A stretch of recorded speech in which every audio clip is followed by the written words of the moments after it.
But how's everything been since the long delay, about a month or so? But we back at it. Yeah, man.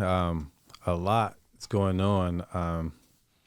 I mean, I will talk more about the women's game, but about a month ago, I was able to go to the Phoenix Mercury training camp, and that was super dope. Like, just seeing how they build for their season from scratch.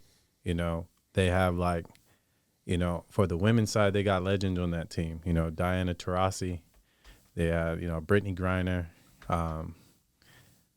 There was the shooter, Sophie Cunningham, I think her last name is, but they got some true legends on there.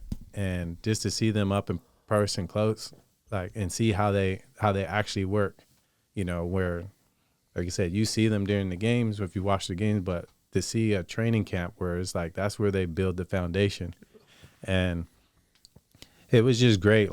They had really good energy as far as just how hard they work, but they were really giving energy to everyone else in the group. And one thing that I learned there, what I didn't really realize before, so there's a real reason why there's being a big push for these expansion teams in the W, because at that training camp they might have had 20 players on the team, but they only have 10 roster spots or 11 roster spots, and depending. So there's a lot of talented women in there that can hoop and whatever, but they're not going to have a spot. So but it was, again, the positivity that I saw was, again, even the veterans that knew that they were going to be on the team, they actually, and their team, they did a good job of actually still pouring into those players that were still there trying out. So I saw, like I said, from a leadership standpoint, I thought it was just amazing, to see the, like I said, to see those legends, but they still were, still supportive of their teammates. They didn't have an attitude. Welcome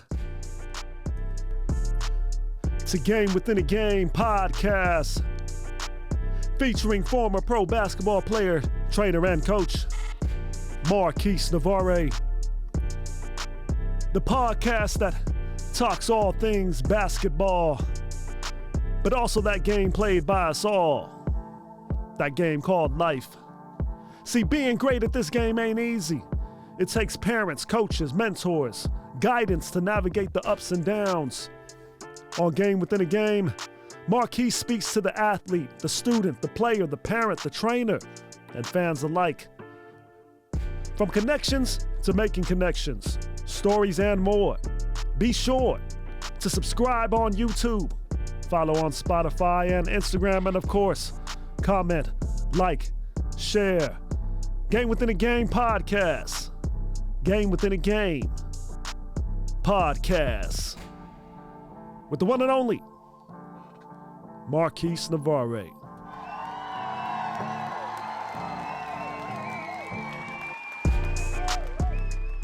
Those legends, but they still were, still supportive of their teammates. They didn't have an attitude where you couldn't talk to me because I'm a veteran and you still trying out. It was everyone in there working and getting better. And, shout out to Fleur, who allowed me that opportunity. She's the assistant, general manager of their team. And she was someone that I coached with when I was out in Australia with the Sydney Kings when I had an intern coaching job, and she was the assistant coach. And to that point, she was the only women's coach that was coaching in the NBL. And as you say, you see a woman in this man's world, as far as the basketball world or whatever kind of category of work you have. But when you see a woman that's in the male dominated field, I have so much respect for her and her work ethic and just her preparation and her just as a basketball mind. And like I said, as a man, seeing her in that environment, I'll be the one to clearly raise my hand and say she was, you know, just as good or better than a lot of coaches. And I feel like that kind of happens a lot when you see, like I said, a woman in a man-dominated space, because they have to be that much better just to be accepted. And but I think she's a amazing woman, and I think she's a amazing basketball mind. And I was able to learn from her when she was assistant coach, and now that she's a GM, she has a whole totally different role. So again, I'm just happy for her to continue to grow and see her progress. And again, just you see the women's game as a whole, you can see everyone's just coming up right now. So just got to get a firsthand view of that, and that was super dope. Since then, like I said, AAU season was in full effect. So a lot of players that I work with, like, they were busy with their, you know, AAU teams and playing tournaments and traveling. And yeah, just from the players that I work with personally, just the last couple of weeks, they were able to finish their last tournaments, and we're just getting back into the lab and, you know, taking the information and the feedback that they got from their first part of their AAU season. And like I said, this last couple of weeks, we've just been really working on trying to get guys better. And for me, I've been watching film like crazy lately, and you know, and watching film with my players particularly. And I think that's something that has been really helping my own court workouts for them, because now the players are able to see, and they can see. It's like looking in the mirror. Like as a coach sometimes, and even as a player, you struggle with taking like feedback sometimes, because you think that you're doing things a certain way, or you think that, oh, I am running fast, or I am doing this, but then you see the film, and the film shows different. You know, this film shows that, like, film doesn't lie. So I've been using Synergy Sports. That's the kind of the software that all colleges and NBA coaches use, because they got everything in there. You can find any player you want pretty much in the world, or most leagues in the world. You can find a player that's in the database, and it breaks down all their tendencies, and you can find all the clips from any situation you want. You know, you can find all their catch and shoot situations. You can find all the situations where they drove to the basket right-handed, find when they drove left-handed, and then they showed the clips. So when I'm working with my players now, like I said, like a lot of these, like the dudes that are playing on these high-level AAU teams, like they can be found on Synergy. Like all their clips are on Synergy. So I've been like watching their game films, like showing them real life. Like this is looking in the mirror, and then we go on the court and we actually just work on those things that we seen in the film. And I just seen just in a small period of time that, you know, the players that I've been working with been growing, and that's been super dope. And I got a couple players, or even one player in particular now, former Wildcat, Luke Evans, who he's been playing in Japan for about the last 10 years, and he's been back in town right now. So we've been getting work done. And again, so it's kind of a mix. Like I work with the young pups that are striving and still like trying to get to college level. And there's so much teaching that needs to go into that. And then, you know, Luke, who's a veteran, like he's been playing the game for a long time, but he still has things he wants to add to his game. But, you know, with a veteran, there's a little bit of different approach, because, you know, like he knows what he's getting paid for. He knows his role. He knows where his contract, like, you know, what they're going to be looking for. So we get to hone in on like specific things and really like lock in, and still trying to add things to his game so that he can continue to grow as well. So, yeah, my typical day right now literally looks like, you know, I might be on, like, start at 5:30. Then I have my 7 a.m. session after that. So maybe 2 sessions in the morning. You know, I work at the middle school from like 10 to 3. And then from 3:30 or 4 o'clock afterwards, I'm back on the court and just getting those work in. So, you on top of that, our El Camino varsity team is coming back together right now. Like I said, post AAU season. So now we're getting into the high school portion of the summer.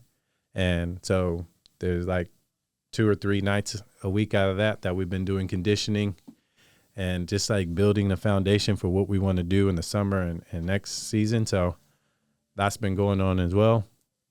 And then, I ran, I think the last show that we had, it was right before I had my session at the Boys and Girls Club.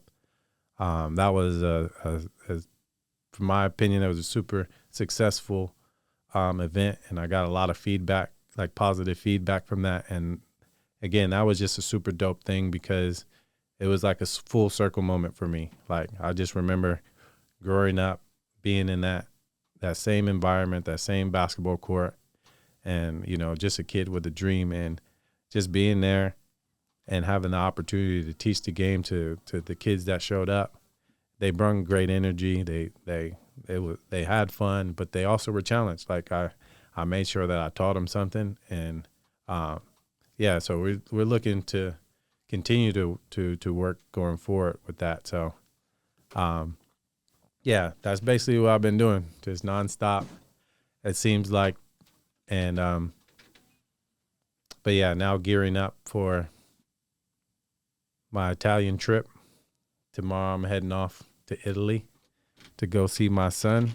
I will be helping in assisting in a camp out there, but I'm also just getting that family portion of what I need. So, I'm looking forward to that. Like I said, I don't get to see my son throughout the year. So a lot of what I do on the court, like, I have my son in the back of my head while I'm doing everything that I do. So, now getting ready to go see him in person is always what I look forward to during this time of year.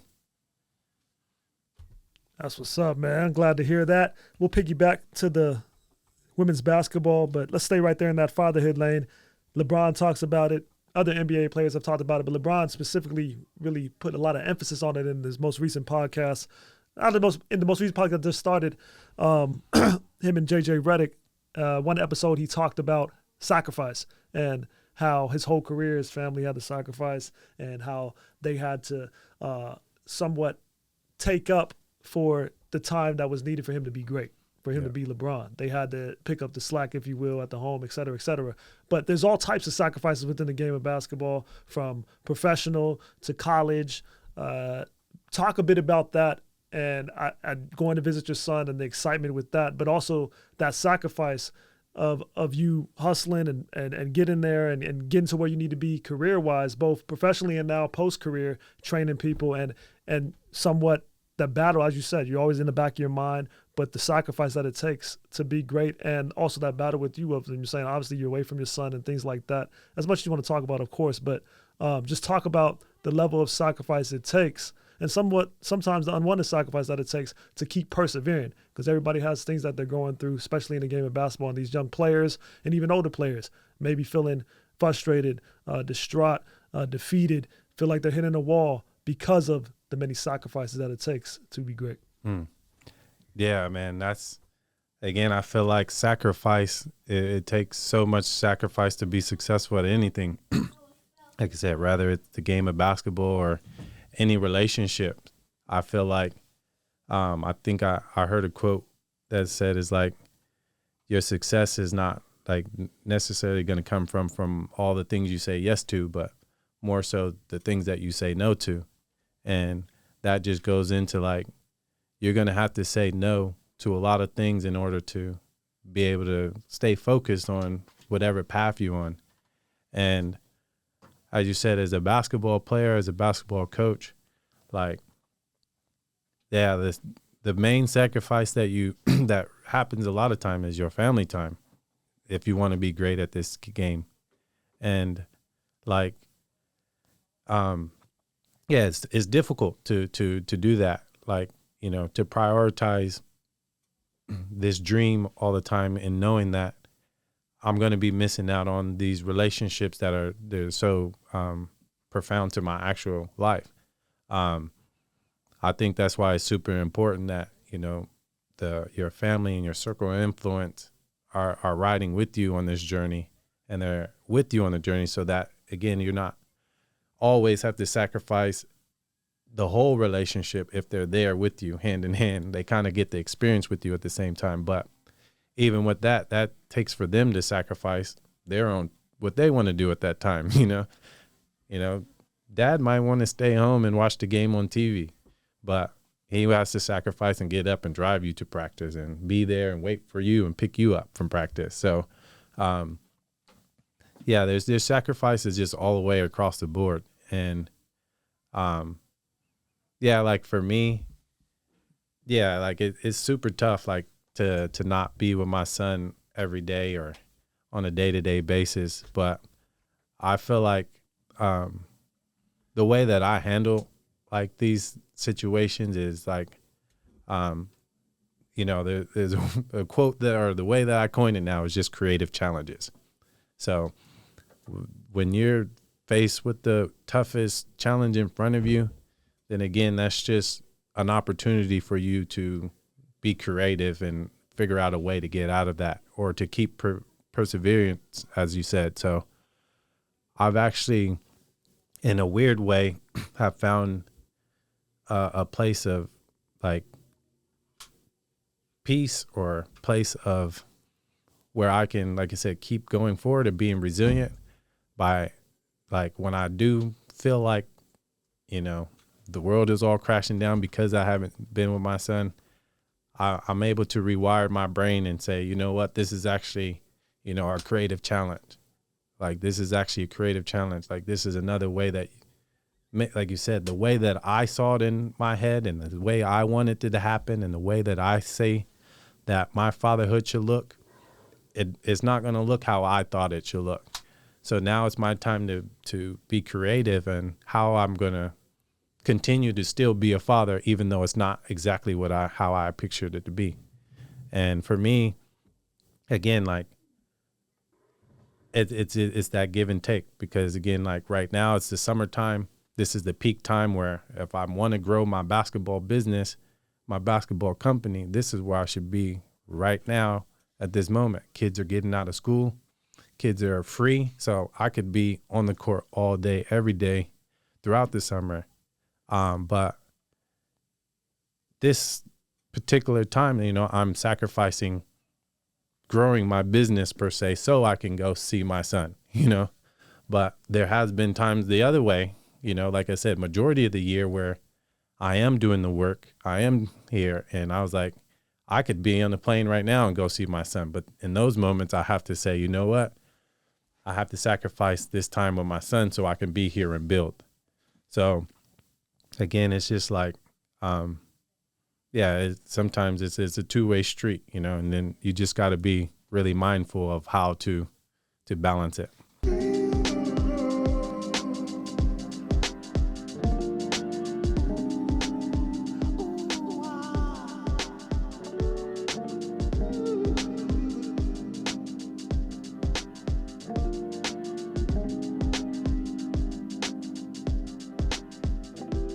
Thanks again for listening to Game Within a Game.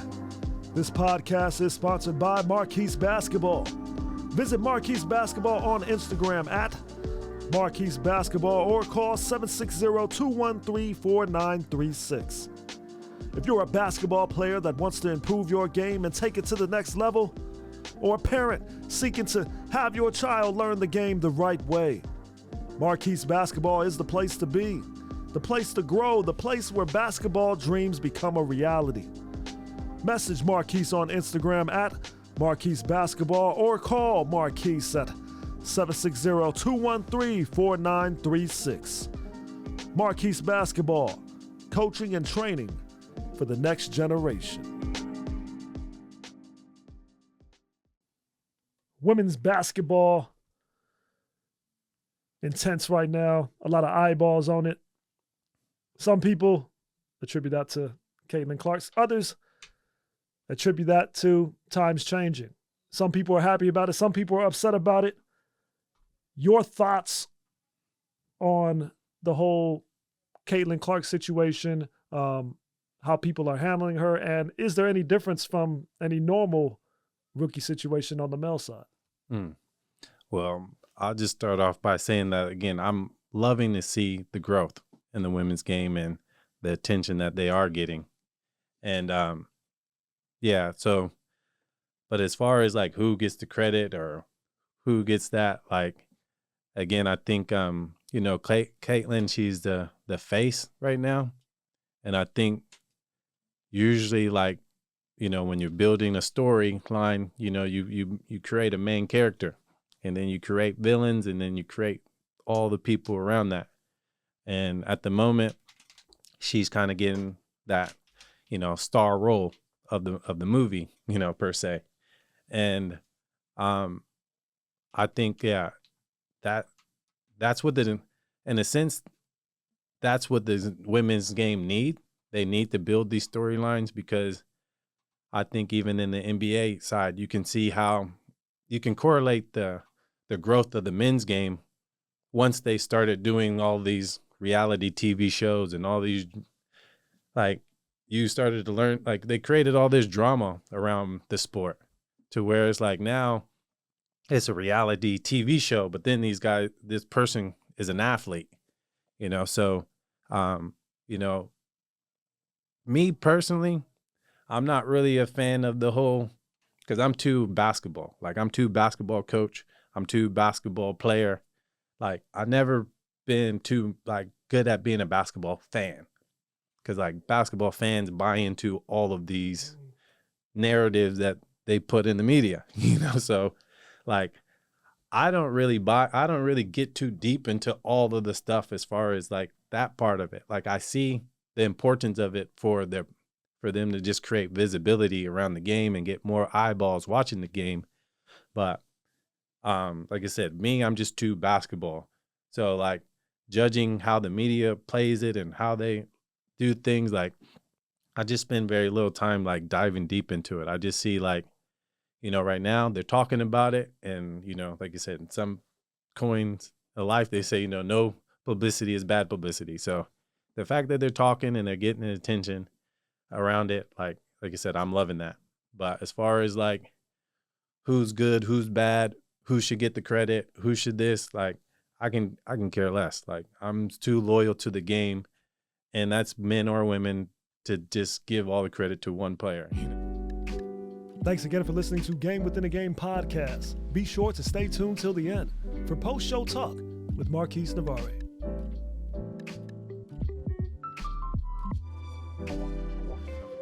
And but as far as the playing side, again, I haven't watched many of the games, but I see all the clips on Instagram and things like that. And the big storyline again was Diana Taurasi, when they interviewed her during Caitlin's college game, and she was saying, like, yeah, it's like, she's good in college, but she has to go through the learning curves like any other pro. And I think, again, as a player, as a coach, like, I stand by that, to where it's like, I think she's a great player, but like any great player, when you jump up levels, you're going to have to go through the adversity, like, you got to go through the learning curve. So especially as a player, getting as much recognition as she is, and for the other women who they have been pushing for this attention. They have been pushing for all this coverage before. So the women who have been already, like, pushing this and not getting any credit for it, yeah, they're going to come and have a chip on their shoulder when they play you, and I think that's just a part of just competitive nature, I think, even LeBron himself, like, on the men's side, like, referred to when he was a rookie. And I remember watching those interviews as well, when they were like, yeah, he's just an 18-year-old dude. What's he going to do in the NBA? So, like, there's always going to be those questions. There are always going to be the doubters. That's a part of the game, But like you said, like, the game within the game is just being able to continue to just do the work and show up, and like, just stay consistent with that. And I feel like she is one of those type of players that is going to do that. I feel like, like, just seeing her from afar, she looks like she like I said, she's a pro's pro. So all of these things that she's going through, I think she's only just going to keep getting better from it. And she's only going to keep, help herself get better. But again, like the women's game is growing as she's getting that attention as well. And, yeah, like I said, so just as a loyal to the basketball game, I love the storylines because they just bring in attention and they're bringing more people to it. But I'm not really so far of like picking a villain or a good guy, bad guy. Is like, it's good for the game. That's dope. That locker room approach from the athlete, and every athlete talks about it that way, and it's refreshing to hear it again. Just you have the narratives that the media promotes, and then you have the players that are actually in the game and know the game within the game, and they understand that the media is kind of part of that game within the game. And for the player, you ignore it and focus on your locker room, and that's dope. But speaking of the locker room and women's basketball and coaching in specific, you had a chance to spend some time with professional women basketball players and even coaches that you've coached with in the past in Australia and things like that. And you mentioned earlier in the pre-show talk that you see that she's just as good as to coach on the male side as the female side, and she's just as good as male coaches on the male side.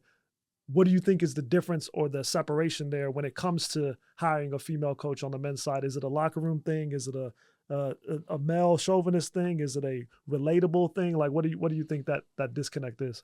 Yeah, I think it's kind of like a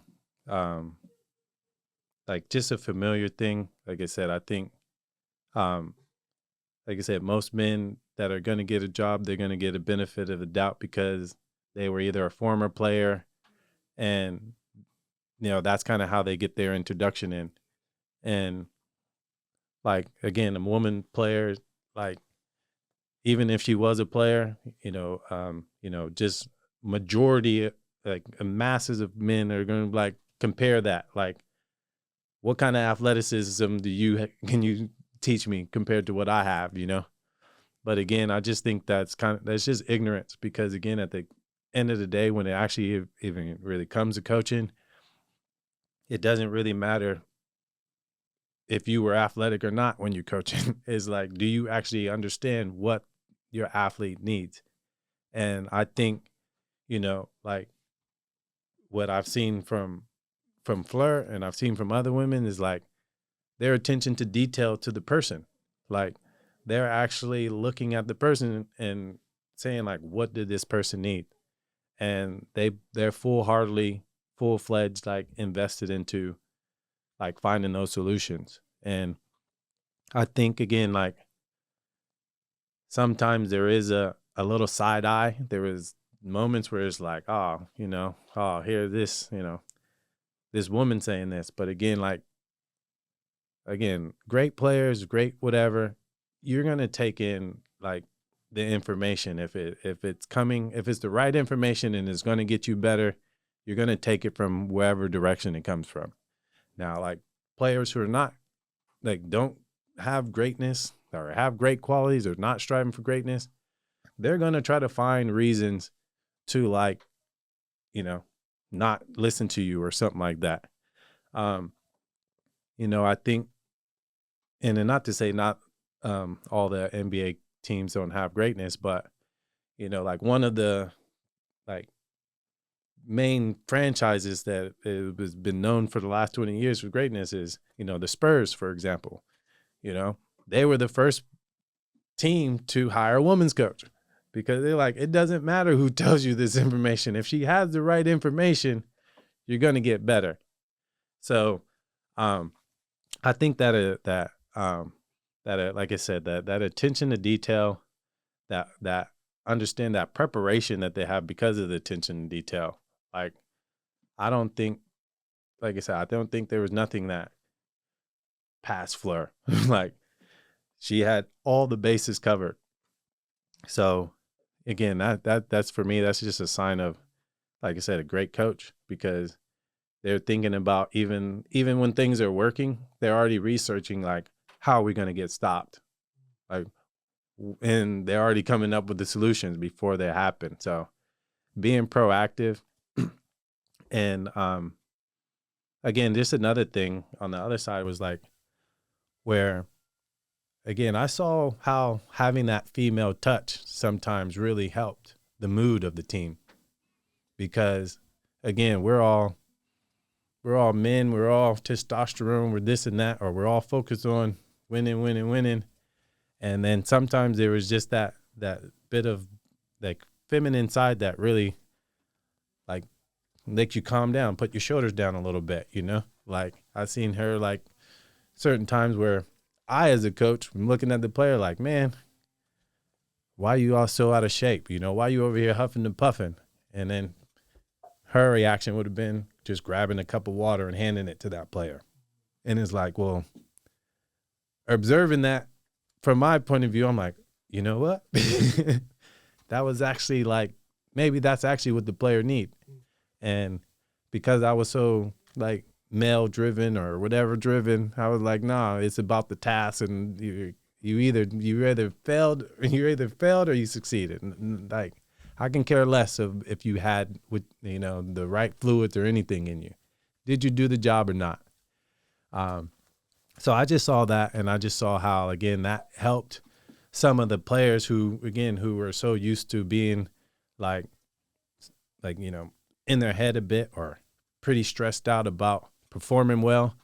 And she was able to just kind of like, have a laugh, have a little rub on the shoulder, like those little small things where I was like, that's the female touch that actually can help this man environment where we don't always have to be like barbaric in a sense, Yeah, putting it that way, it seems like the misconception is more outside noise rather than inside noise. You got to kind of trust the players and trust that the female coach can relate to these players. But at the same time, I think more emphasis on trusting the players, the way you explained it, kind of puts more emphasis on that. Trust the players that they're going to respect this woman and listen to this woman if she knows what she's talking about, and have more onus on that. Is again, back to the media, the game within the game, and you got outside noise, you got locker room noise, you got outside viewers, and you got actual players and how they view the game. And I think the difference is important. You talked about AAU and also on top of that, watching film with your players. As a coach and as a player, rather than just watching basketball games for the fun of it, again, as the fan, why is it important both for the coach and the player to watch film, and what are some pointers that the player and even some coaches out there could kind of lean on when they're watching film? Yeah. Like you said, like film is like I said, it's a hack. And as you said, like if a young player starts to watch film, like he can like really separate himself from most young players, because again, most young players start watching film when they do watch it, they're just watching it again, kind of like from a fan point of view, like even their own, like I said, their own, like they're only looking for their highlights. They're only looking for when the ball goes through the basket and things like that. But again, like it's so important for them to watch watch full film, because again, it's like, that's how you study yourself. And I think as a player, you really got to study your strengths, and also you got to see your weaknesses so you know what to improve on. And if you never really get honest with yourself about like where your level at or what you're doing on the court, then it's going to be hard to actually improve. And again, like film doesn't lie. That's one thing, like, a player can say, oh no, I was in this spot, or I was running as fast as I can, or I beat him to this spot. But then you can go to film and you can pause it and say, are you in front of this guy right now? Yes or no? It's like, oh, well, I thought, and I'm like, yeah, well, I know you thought that, but I was telling you weren't in that spot. Now you can see what I saw, right? So that's exactly what film allows to happen. And again, there's even the beauty of it. Again, like a kid that really studies himself and really watches film, he can do that in reverse. Like it could be a conversation where he's like, no, coach, I did this. I know for sure I did this. And coach is like, no, you weren't in that spot. The kid can go and say, look, film, coach, I'm in this spot. He can do it both ways. It's not just evidence where a coach can just point out where you're doing wrong. you can actually use film and say, coach, look, I am doing this right, you know? So again, like film is a real honest, it's just a real honest thing. Like, again, it's just like looking in the mirror. Like if I had something in my teeth and I looked in the mirror, it's going to jump out at me. So like when you watch yourself in film, your mistakes going to jump out at you because you're like, oh, whoa, I didn't realize I was doing that. So it instantly kind of like, it's a way to really like, sometimes it gut checks you because you're just like, yeah, I was doing this, I was doing that. I had 50 points. I did so well, you know, and then you watch film and you can really see, oh, damn, I missed so many of my teammates that were actually open, or I wasn't playing great defense. So, again, so as far as tips on watching film, again, I think like for one, like not just watching the clips that you do well, like watch a whole game, you know, and like sometimes I might watch a game 3 times, you know, one time all the way through, just watch it. Second time through, or just focus only on offense. Third time through, only on defense, you know. So that's if you really want to be really thorough in a sense. But again, like when you're like watching film, like I said, tips. One thing you focus on is just one thing I always focus on as a coach is spacing. Like, okay, where does the spacing look like? You know, like, is there good spacing when you have the ball in your hand? Like, do you see? Like, can you see if there's good spacing or not? Again, because you see a lot of players that when they drive, like most turnovers or a lot of things that happen from turnovers or like bad plays, a lot of times it's because there's poor spacing, you know, and you're driving when those opportunities are not even presenting themselves. So, like, one thing you can really focus on, like, okay, where's the spacing on the court? Like, are we in properly spaced? You know, I like to use the quadrants where, again, like I cut the court down the middle and then I cut across the free throw line. So then that gives me 4 quadrants. So ideally, I should have at least one player in each quadrant, and then that other player might be on the top, or he might be in one of the posts, or he might be on the elbow, you know. So if I'm watching film and I see that quadrant and my teammate has a ball and I'm standing in the same quadrant as him, I can be like, oh, man, I don't have good spacing, you know. I'm not even like – so that's an example of, you know, how you can use film to even, you know, check how you're doing spacing-wise. Again, you can check, like, you know, how you change into the court. Like for me, it's like the first 3 steps tell everything. So watch yourself from when your team gets the ball, what do your first 3 steps look like? Like, are you looking back at the ball? Are you hesitant? What do you do in those first 3 steps? Like, you like, boom, taking off, or are you just lagging? You know, and vice versa, like from offense to defense. The other team gets the rebound. What are you doing? Are you sitting here trying to slap at the ball? Or are you like trotting back? No, I want your first 3 steps, turn around, like change ends, you know? So that's another thing you can watch in film. And again, like you can just, like I said, the beauty of it, you can actually stop and pause it.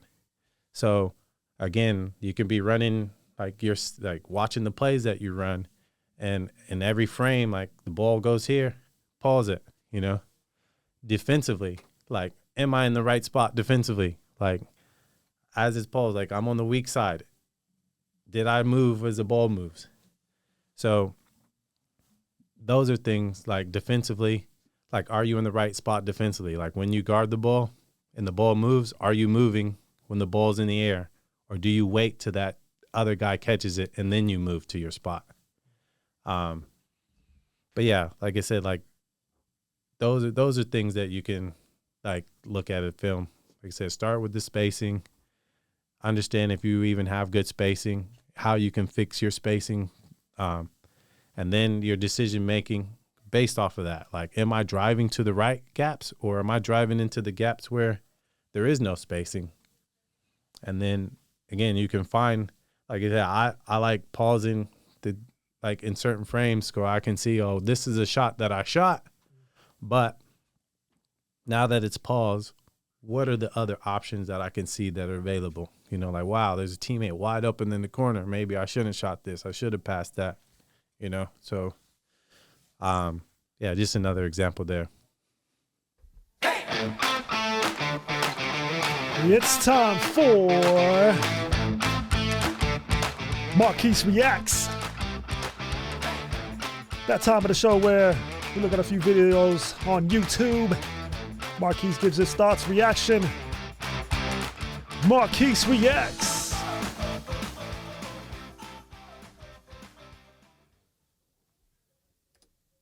Well, depth perception either. That's like a thing that people don't understand. When you see guys working out like in a high school gym or like, you know, where we have to work out in the summer, there's a wall behind it. You know what I mean? Like you're used to playing like that when you grow up. Like people don't understand like how different that is. Like when you have to like transition from shooting in a closed gym environment to going to shoot in an arena. Like instead it's seats. Some people, they're like, I don't care. Like, you know what I mean? That doesn't bother them. Yeah. But I would say for the normal person, they'd be like, oh.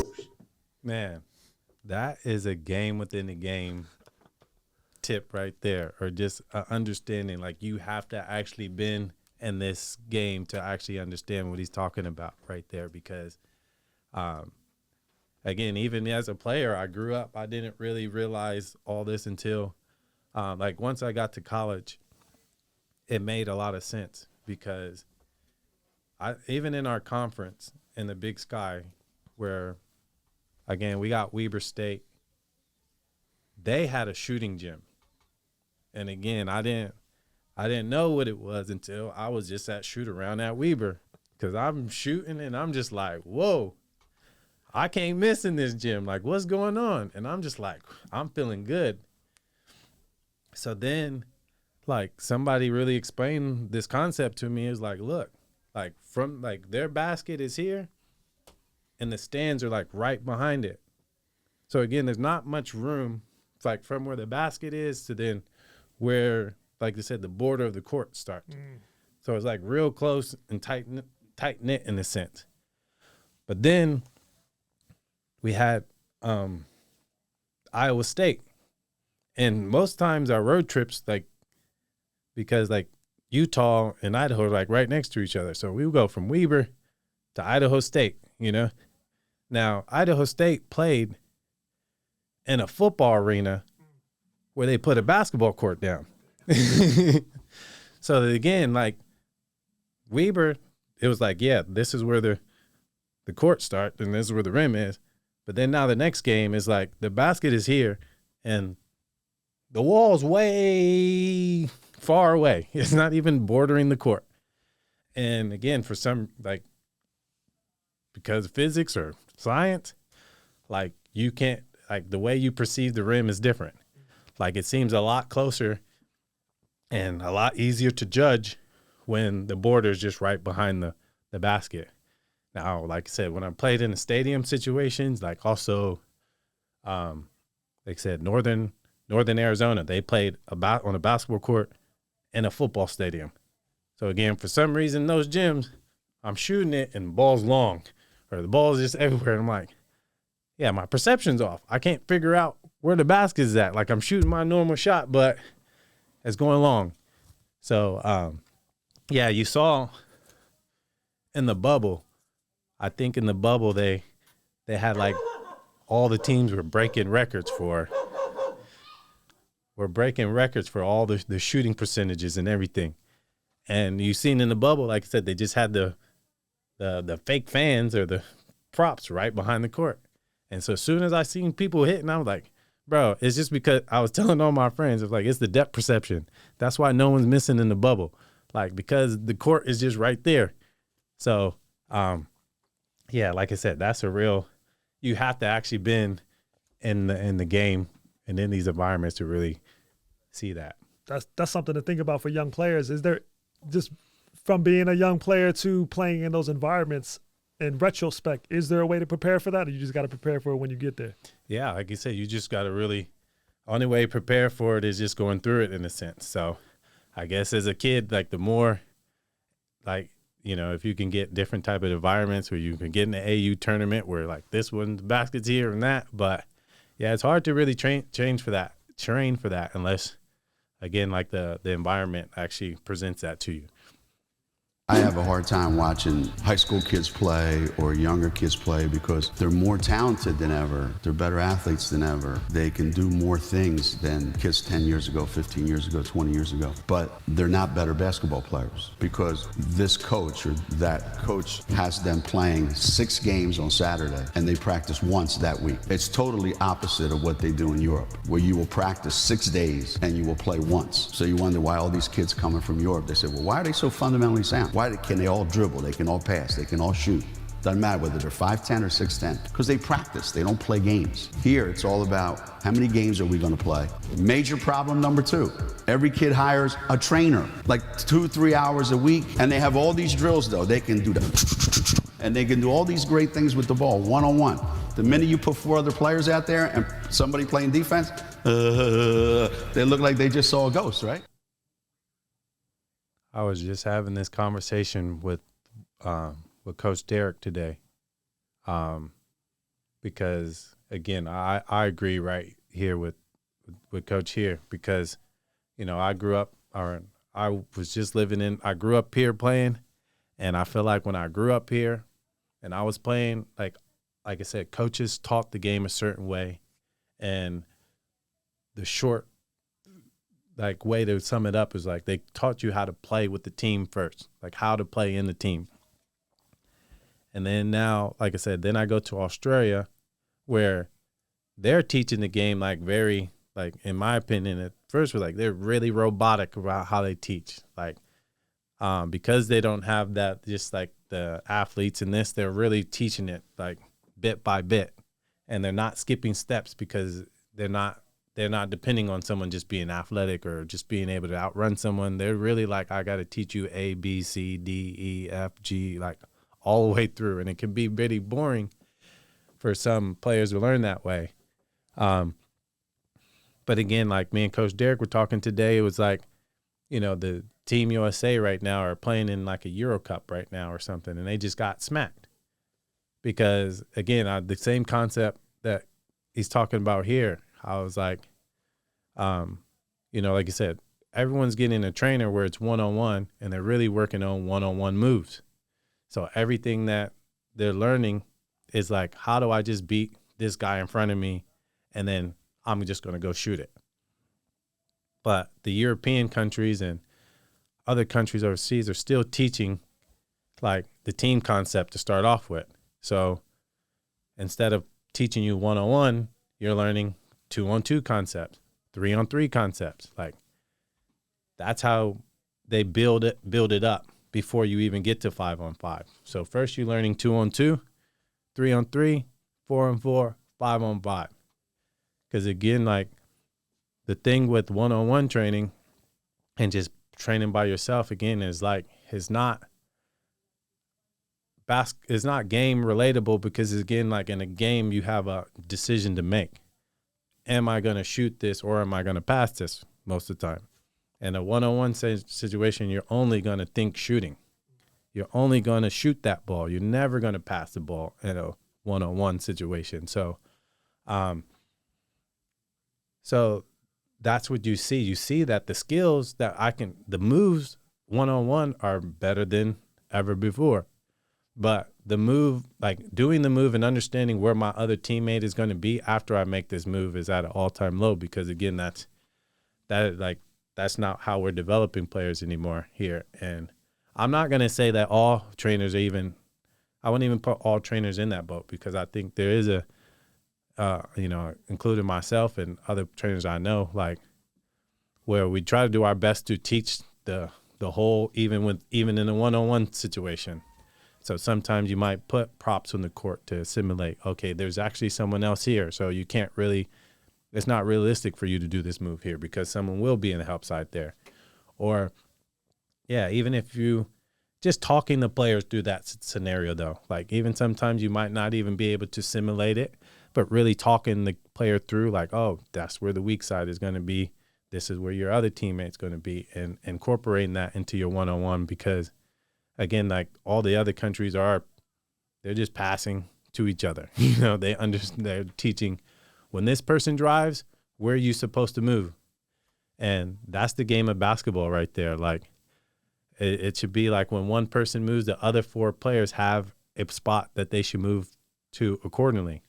So if I drive to the right, these 4 players should move to these spots. If I drive left, these 4 players need to move to this spot. And again, I think, when there's so many games being played and in the AAU type style where you don't really, again, get to break down, okay, this is how you play 2-on-2. This is how you play 3-on-3. Because basketball is ultimately, that's actually what the game is. It's not 5-on-5. You're always going to be on a 3-on-3 action or a 2-on-2 action in the game. And when kid players, again, they just learn, like, oh, just put 5 players in the court and just go play games. They never learn how to even, like, play in those 3-on-3 situations in that game. They never learn how to play those 2-on-2 situations in the full game. So, like I said, I think, like, the skills is at an all-time high, but, again, the basketball IQ and the understanding of how to play the game is behind in. Like I said, I'm pretty, I don't know, I'm on the side of I'm getting concerned, to be honest. Like, there was a time where I was just like, no, we America, we going to be better than everybody. I feel like if things continue this way, then, yeah, I think 10 years from now, us dominating the basketball world, you already see the gap closing. Like, you've seen it. Like I said, the last 5 or 6 MVPs are not from America, And the next, like, the number 1 pick of the draft last year was not American. And the guy who's projected to be the number 1 pick this upcoming year is not American. So we gotta figure something out. Yeah, I think you might be on the same line. A lot of pros now and coaches. I'm hearing a little bit from the NBA even mentioning here and there, talking about the skill gap and things like that and how they want to do something to change that. So you might see in a few years that soccer approach in America. Yeah. So you got to actually be a real legitimate, respectable club in order to consider yourself a training facility, and your coaches got to be legit too. Yeah, well, that's how we became the best. Like, before AAU became how it was now, you used to only be on AAU when you were selected by a club who was established and things like that. Now anyone's mom and dad can establish a club because they have the money. And again, I don't know. Well, I know what I'm trying to do to help with this situation. Again, that's why I'm trying to grow and build a youth program even before they get to high school, where it's all like getting back to just a training program. And within that program, trying to build up the individual player, but then build it up to where they are competing, but in small-sided games, I want to, like, at the best, build the middle school level up to, like, 3-on-3 competition. Mm-hmm. So when you do get on high school, the coach tells you, hey, I want you to pass and screen away right here. You know how to make a reads off of screen away. Or coach says, hey, I want you guys to go dribble handoff. You're going to know if you're not the person in the action, you're going to know where your spacing should lie. But again, overall, I actually don't know how we're going to fix the I don't know how we're going to get so many other coaches who want to build a development program when there's so much money being made in the way that they're doing it right now. Yeah, I think the only way is probably legislation or something. Yeah. That's tough. But I think, again, you're already taking that approach. As I've noticed, and I didn't even notice the difference and the huge gap that there was until my daughters got into club soccer, competitive soccer, and noticing not just the Vista Storm club, but other clubs that we go play against and tournaments and seeing how organized they are, how legit the coaches are, how everything's so structured. And on top of that, how they can get 7 to even 11 girls to be in their position, in their quadrants, as you explained, and to just look seamlessly passing and things like that. And I think in America, if we can get to that point, like you said, because every drill that my daughters learn at the next level, the names are the same. So just like you said, the dribble handoff and things like that. Yeah. You look at all these girls warm up, they're doing the same similar warm-ups. It's like a structure and a system that everybody agrees on for some reason in soccer, but for basketball, it's like every man for himself. Well, again, you see that I think in basketball you do see clearly you do see two different like prototypes. Again, like you see the former players and the people who have played, and when they do coach AAU teams and they do go back to teaching, then again you see their players learning the same thing that the pros, and they're warming up the same as the pros. And again, it's like having that pro mentality that we talk about even at a young age, where again some parents or even coaches themselves might shy away from having that pro mentality from an early age because they're like, oh, they're just learning the game, or like I said, a lot of times that's the extent of the knowledge of what the coach has. Like they never played, So you do see certain coaches where it's like, yeah, I'm going to teach you like a pro because I actually know what it is. But then because there's no type of certificate or there's no type of like credentials, then we have more coaches who don't know what it looks like leading our youth, which again, it's good for youth as far as like being out and have things to do. Like I got a tournament to play this weekend and this is fun. But again, when we're talking about being great and competing and trying to like just still be the best basketball country, we have to change things. Like we gotta change this. Yeah. Oh, it's time for GWAG Tip of the Week with former pro basketball player, now trainer and coach, Marquis Navarre. Now, some tips, they're for the game. And some tips, they're for the game within the game. Yet all tips seek to adjust that mind frame. So let's get it. GWAG Tip of the Week.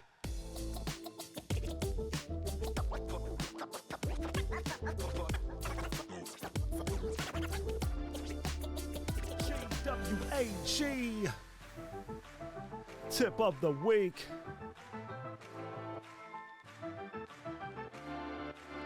Tip of the Week.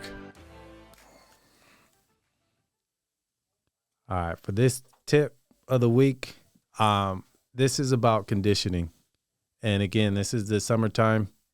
And like, I think a lot of players, like summertime is when you like want to get exposure, but again, you're still preparing for your next upcoming season. And the better you come in condition wise, the better you're going to be. And, there's so many different ways that you can get in condition, but this week's tip, again, like one of the best ways is to be playing basketball.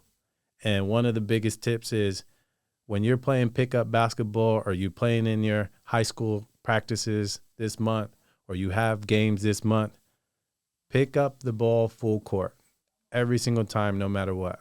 If you're playing pickup, make sure you pick up the ball full court, like full court defense.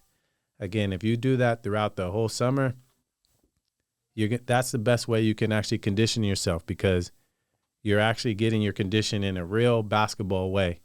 Like conditioning is great, running on the track, going to run stairs and things like that. But the on the court conditioning is the best way. And I see like picking up full court in your pickup games and your practices and all your real games.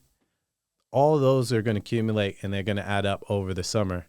So the guys that are sitting back and not picking up, you're going to get that many more reps than they are. So the tip of the week this week is pick up full court.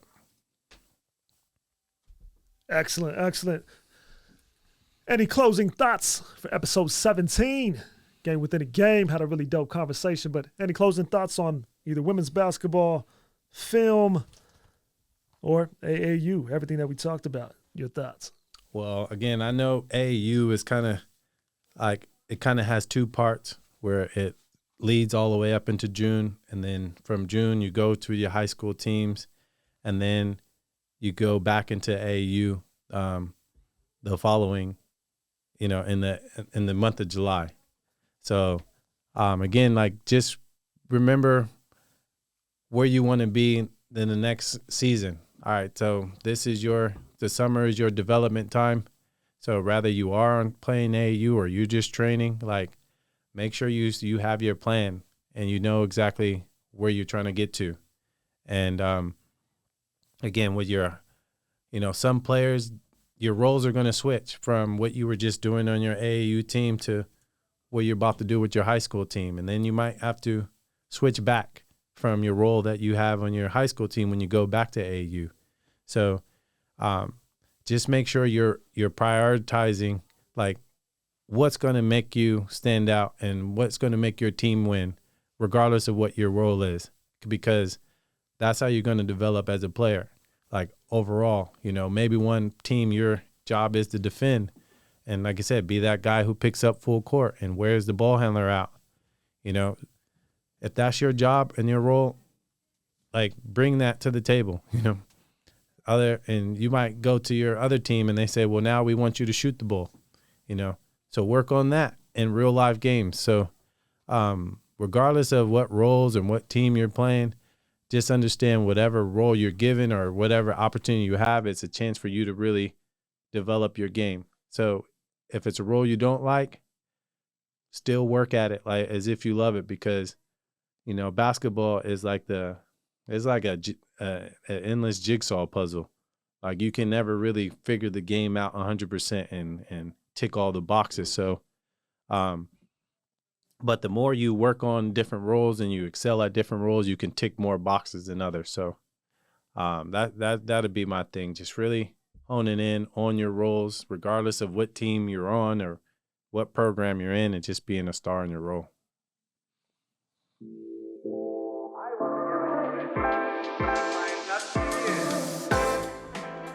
Thanks again for tuning in to Game Within a Game, the podcast with the one and only Marquis Navarre. We hope you enjoyed the show.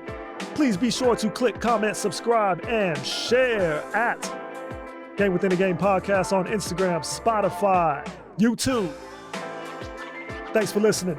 Thanks for watching, following, commenting, and sharing Game Within a Game, the podcast.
Kid, and they can have an environment for them to improve.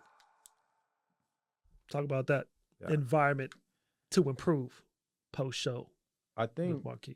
Yeah, one thing that I actually really hear from a lot of parents, and I think for us as coaches to really get a better understanding of it, is like, all a parent really wants out of your program is for an environment where their kid can learn and they can get and improve, and that you actually have like a plan to do that.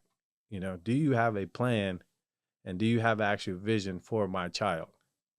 And I think, again, where a lot of the distrust or the dislike of the AAU culture that's happening right now is happening to the coaches and the programs that don't have a clear plan for the kids, and they're not creating environments where kids are learning and actually getting better.